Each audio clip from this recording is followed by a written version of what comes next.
Meu nome é José Nilton de Oliveira. José Nilton de Oliveira. De onde você vem, José? Eu venho do Ceará. Que lugar do Ceará? É uma cidade chamada Barbalha. Quer que eu fale com poema? Eu fiz um poema assim. No coração cearense, distante de Fortaleza, 4 cidades vizinhas, eu vou falar com clareza, pois tudo que deixei lá ainda vou precisar, porque não tenho riqueza. Represento Missão Velha com toda a sua nobreza, admirei em Barbalha o verde da natureza, não posso esquecer de Crato com toda a sua beleza. Sei que não sou o primeiro a visitar Juazeiro, onde eu só vi boniteza. Queria ter condição para ajudar a pobreza, se for preciso pedir, para mim não será surpresa. Com fé eu vou conseguir, do país não vou fugir. O povo do Cariri não gosta de safadeza. De lá da beira da serra, sorri para a natureza, de longe a vista Barbalha, linda igual uma princesa. É lá que eu vou morar, entrar na igreja e orar para não faltar pão nas mesas. Falei das 4 cidades com muita delicadeza. Lá estão minhas raízes, por isso eu sinto firmeza. O povo vai me aceitar, disso eu tenho certeza. Não preciso mais chorar, espero a hora chegar para me casar com a Tereza. Daquele lugar, nesse momento, falarás nogal temática, desacompanhado da desinência, a val e a ordem sempre existirão. Chorarás concordância verbal, sofrida, maltratada, sem coerência e nem coesão. Ai, que emoção! Mas que palavrão! Você tem razão! Enalteço falar ao nosso vernáculo.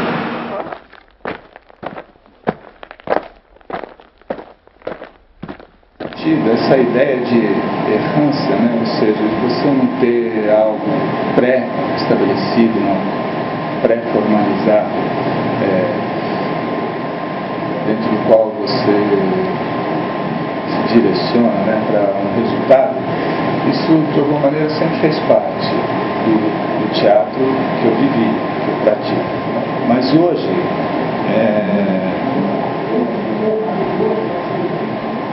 eu acho que é ainda mais, porque na sociedade, assim como nós estamos vivendo, tem a necessidade de uma ruptura, né, com fronteiras, com códigos fechados e tudo mais, mas ao mesmo tempo tem um acento, né, nessa questão da identidade, que é uma questão que me pega muito, né, a construção de identidades, inclusive estéticas, né.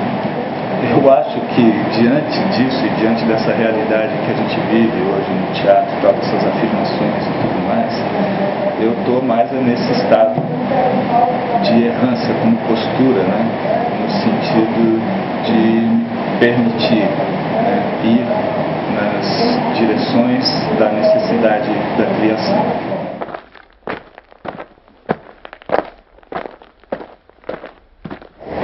Na verdade eu queria ser bailarina, não queria ser atriz. E eu achei, durante um bom tempo da minha vida, que eu ia ser bailarina.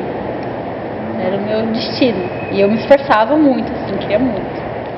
Aí teve uma vez, eu ia prestar uma prova, né, de balé clássico. E as professoras de balé clássico são muito rígidas, né?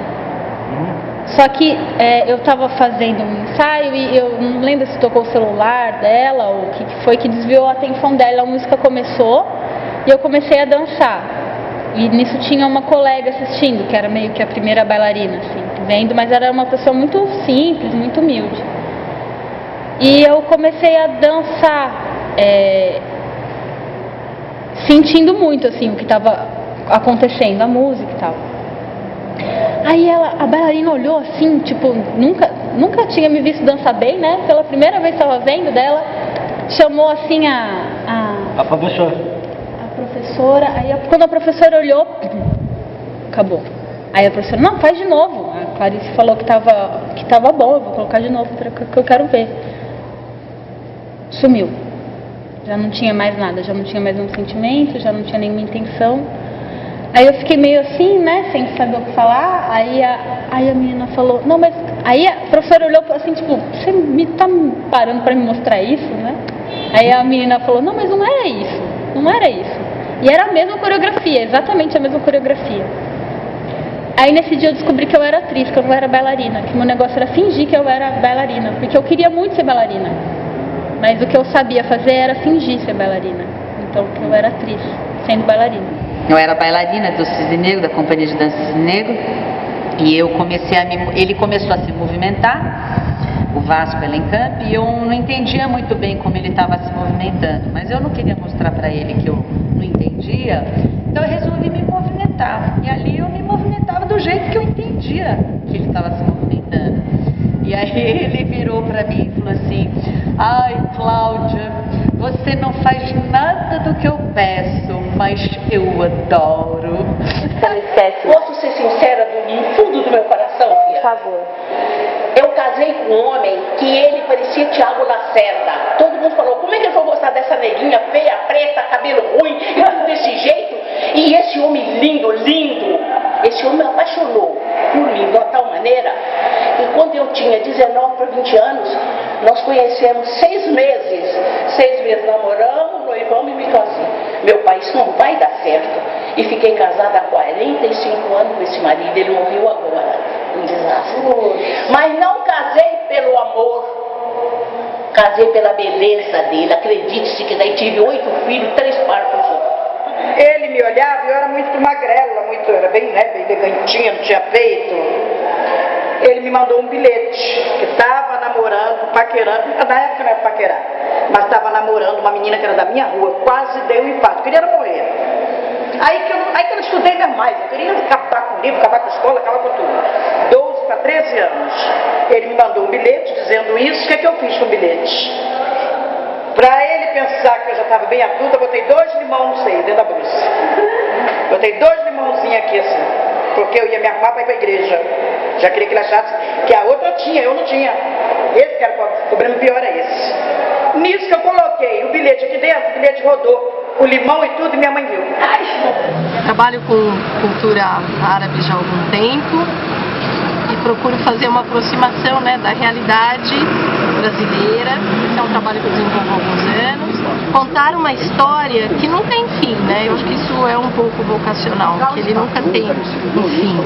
Me identifico muito com o programa por isso. Você conta uma história para dar origem a outra e você mesmo consigo, né? Nunca está pronto, você nunca encontra algo finalizado, sempre está num processo de criação, sempre construindo, enquanto artista, né? Porque é um desafio, enquanto pessoa, está conhecendo pessoas, trabalhando com faixas etárias muito heterogêneas. Nossa, como já deu errado falar por uma linha e vai pro outro lado. A questão do mistério, quando se fala de encontro e de erro, me fascina nesse sentido. Tá, eu vou para casa hoje de cultura, Casa Amarela, eu tenho tais e tais condições. Eu sei que isso pode não acontecer, né? Por várias questões. E dentro do próprio processo, às vezes eu mesma falo, eu vou adicionar outra coisa, não, né? Então isso me fascina, essa coisa do mistério que eles trazem, que o espaço traz, me fascina. Urbano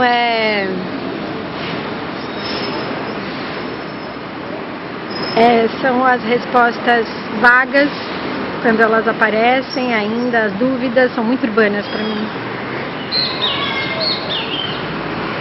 A transgressão de regras eu acho que é muito urbana. Para o que é sertanejo,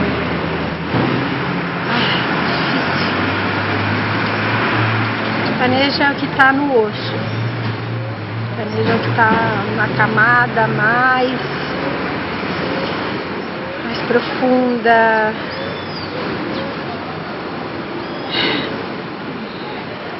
mais genética, menos pensada das minhas ações, das minhas reações. Às vezes as certezas que a gente não sabe muito de onde vem, coisa mais objetiva, assim, acho que o meu lado mais objetivo, mais sintético, a questão da síntese. porque eu parto do pressuposto que o sertanejo, ele não tem tempo para pensar, né? Esse lado do sertanejo retirante é assim, a hora que tem que sair. Não dá pra ficar assim, deixa eu ver se eu vou sair, se eu sair o que acontece, deixa eu ver pra que lado eu vou, talvez vou trilhar o caminho de lá, se der errado eu vou. Não tem muito essa, né? Você tem que ir, negão, bora lá, pega o que cabe nas costas e vambora. Tem esse lado no vocacional, teve esse lado, né, que é um lado meio desbravador também. Tipo, chega no seu equipamento, vamos lá, que não tem muito, né, assim, você não pode ficar tempos produzindo uma estratégia de compensar. Na semana seguinte você já tá orientando, né, chega aqui vocacionados, prazer, vamos lá, que no fim do ano a gente tem que chegar até lá junto. Então tem o lado da coragem, talvez, o lado da peito aberto, vambora, que é assim que é. Eu senti uma diferença neles na hora que a gente começava a cantar e tocar junto. No primeiro momento eles ficavam cantando e tocando violão e tinha essa preocupação com a técnica do violão, né? Depois, quando eu ficava tocando e eles ficavam cantando, eu senti que tinha uma coisa mais legal aí, um jeito, cada um buscando um jeito de cantar, que foi bem legal, assim, né? O sarau também, eu ouvi várias coisas diferentes ali também, nos nossos encontros aqui. Um pessoal mais antigo cantando também, né? Que veio esse momento nosso aqui do vocacional, também achei muito rico. Isso modificou também o jeito, algumas coisas de tocar, de ouvir outras coisas. Primeiro, assim, um momento que eu acho que é interessante, esse momento meu aqui em Santo Amaro, né? Se encontra aqui com essas pessoas em Santo Amaro, por exemplo, que é uma outra música que eles trazem para mim, algumas pessoas, assim, outras referências musicais que eles têm. Eu acho que aqui em Santo Amaro muita coisa mudou para mim. Acho que nesse sentido do que eles tocam, do que eles fazem aqui com música. Acho que é o trabalho que eles fazem aqui na região também, assim, né? No começo, nos primeiros momentos, assim, como artista, esse ficar perdido, eu achava que era uma coisa terrível, né? Achava que acontecia só comigo, que problemão. Ao longo dos anos, assim, várias vezes perdidos, eu entendi que é um processo de modificação, né? Um processo de tentar se encontrar em outra coisa. Em algum momento, alguma coisa não estava servindo mais, né? Ou tocar algum estilo de música, ou a forma como estava tocando, como estava procurando, ou até mesmo coisas mais profundas, como a ideia que eu tinha de música e a ideia que eu tinha sobre como atuar nisso. Era uma coisa que mexia muito comigo. E aí, acho que aí é o momento de ficar perdido, né? O que faz parte muito de um movimento. Eu sinto muito aquela coisa da valorização do ser humano.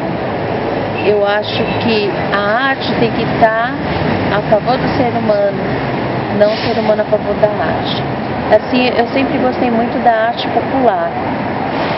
Eu digo assim, que o que eu aprendi mesmo foi dentro de uma escola de samba, que começou dentro da minha família. Os meus familiares, eles são cariocas e são da Portela. Então, desde quando a Portela foi fundada, meu avô fazia parte de tudo aquilo. Meu avô, bisavô, bisavó, avó, avô, mãe. Eu acho que tem muito espaço para espiral. Aliás, acho que São Paulo pode ser uma espiral também até da loucura, às vezes, mas essa espiral ela pode, para mim, ser interessante no sentido de crescimento, um sentido, vou chamar de positivo, né, de uma loucura positiva, de entrar num redemoinho, como é que a gente chama? Num tornado que acrescenta, e pode ser uma espiral que te leve, né, para baixo ou para um lado negativo, no sentido dessa loucura não te acrescentar, desse redemoinho que a gente vive em São Paulo, a falta de tempo, disso te levar, digamos, para um redemoinho, para uma espiral que te leve para baixo e te congele. Então, eu acho Santo Amaro um lugar que concentra tantas diversidades ao mesmo tempo que ele tem uma característica muito comum, né, de imigrantes, a gente vê muito nordestinos, tem uma cor do local, né, que me lembra um pouco o mascate, me lembra o árabe muitas vezes, mas tem um colorido também, que você começa a observar, porque é uma região que muitas pessoas passam, é uma região de passagem muito grande, então você vê muitos corpos diferentes, locais, antigos, em contraste com locais modernos, né? Imagina, você vê um ponto frio, uma casa nordestina de carne seca, que tem forró lá atrás da igreja, parece que você está em outro mundo. Você lida com uma modernidade e uma antiguidade, né? Então eu acho assim, uma área muito rica em todos os sentidos, desde os patrimônios, dos imóveis, até a produção cultural, né? Você vai na Biblioteca Belmonte, você tem bailes, você tem saraus, tem muita atividade, é uma região que é muito utilizada, fomentada culturalmente. Eu tenho uma crise com São Paulo, com a cidade, como artista e como pessoa. Mas eu não sei se eu sei resumir a crise. A crise com a cidade é também talvez o mesmo motivo pelo qual eu ainda permaneço. Que São Paulo é um infinito. É um dos infinitos. E às vezes, como artista, como ser que tem que ser sensível, é muito difícil viver como só mais um ponto dentro do infinito ou como um ponto significativo dentro de um infinito. Mas ao mesmo tempo é justamente por ter esse infinito, por ser esse infinito, que São Paulo nos possibilita ser artistas. Né? Dentro de um lugar finito,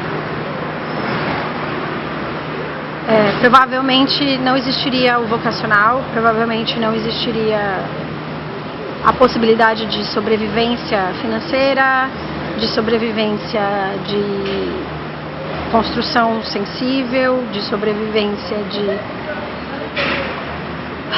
pensamentos e tradições do artista. Eu vejo muito assim, eu vou voltar a essa coisa da escola de samba. Eu acho que tem tudo a ver com a cidade de São Paulo.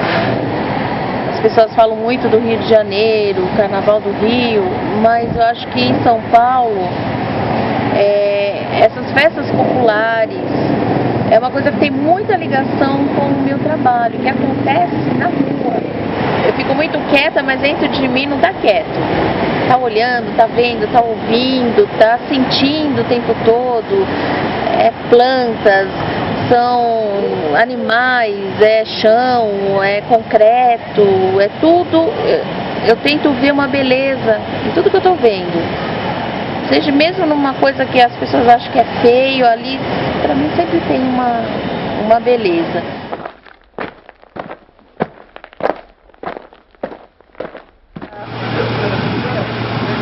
Desejo de conhecer, eu diria disponibilidade, mas me atrai também, até quando a pessoa não está muito disponível. Desafio. A possibilidade do novo. Acho que os encontros todos são movidos e impulsionados pelo desejo do novo. E acho que esse encontro é isso, né? Essa riqueza de que é outra pessoa, riqueza que é o mundo artístico de outra pessoa. Isso a gente encontra muito no vocacional, né?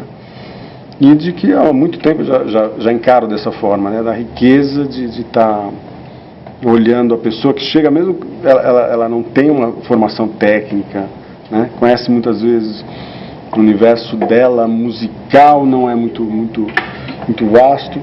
Mas ela teve uma vivência que é diferente que a minha na música. Eu acho que é o único jeito de não morrer. Encontrar alguém? Por quê?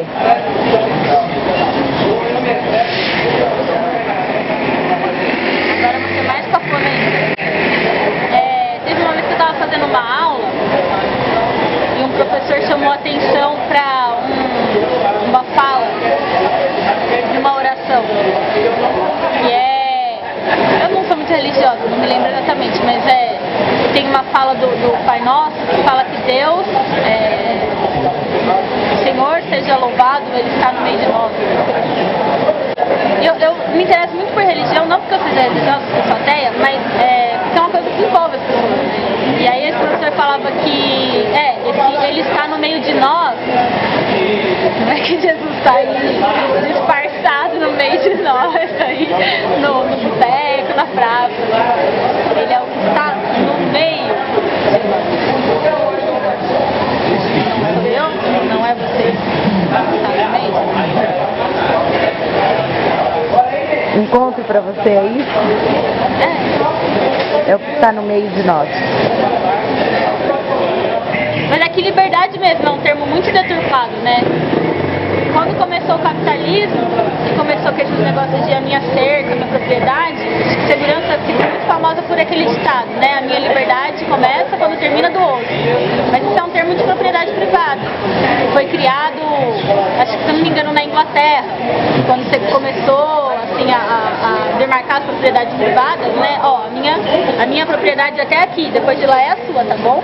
Então, dentro da minha propriedade mando eu, dentro da sua manda você. A minha liberdade termina quando começa do outro. É um jeito mesquinho de pensar a liberdade, né? Eu penso que é de outra forma. Minha liberdade começa quando existe aliança.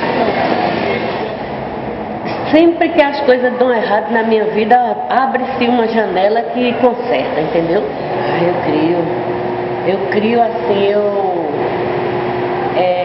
procuro dar vida àquela música. Eu não sei, vem essas ideias, né? Porque eu vi outros artistas, cada um tem suas ideias.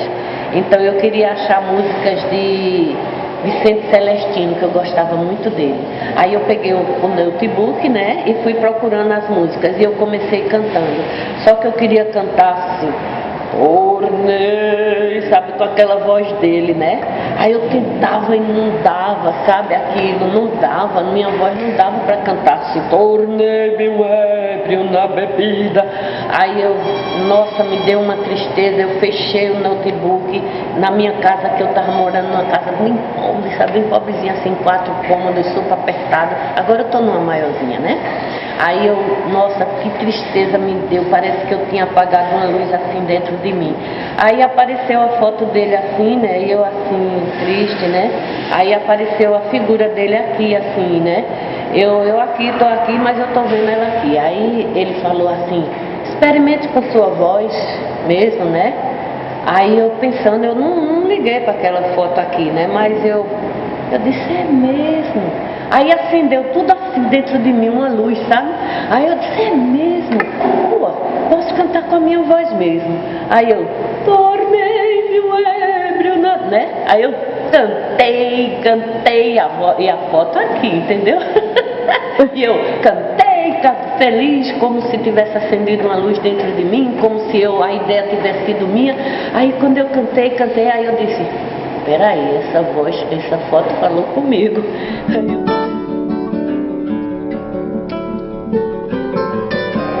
Eu sou de Recife, Pernambuco, com muito gosto. Nasci em Jaboatão dos Guararapes, mas criada dentro da cidade de Recife. Eu sou da fome.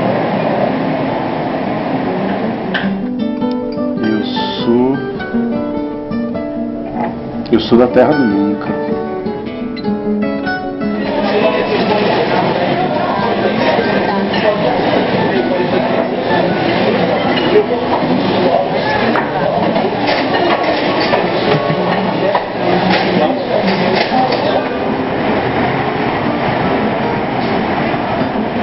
Acho que eu venho do mundo. Então hoje eu diria que eu venho da espiral, acho que do fundo do mar, tentando alcançar aí algum aprofundamento, sentido de ascendência, de crescimento. Eu vim do carnaval, né? Eu vim do carnaval. Mas não é metáfora, não. Eu venho do universo, fui colocada aqui para desafios, enfrentá-los e vencê-los. Eu venho de uma dimensão inteiramente minha. Eu venho da casa do Pai para aprender lições e ser melhor espiritualmente do que sou hoje. Eu me vejo como vindo de outro planeta, sendo meu planeta e sentindo em outro planeta.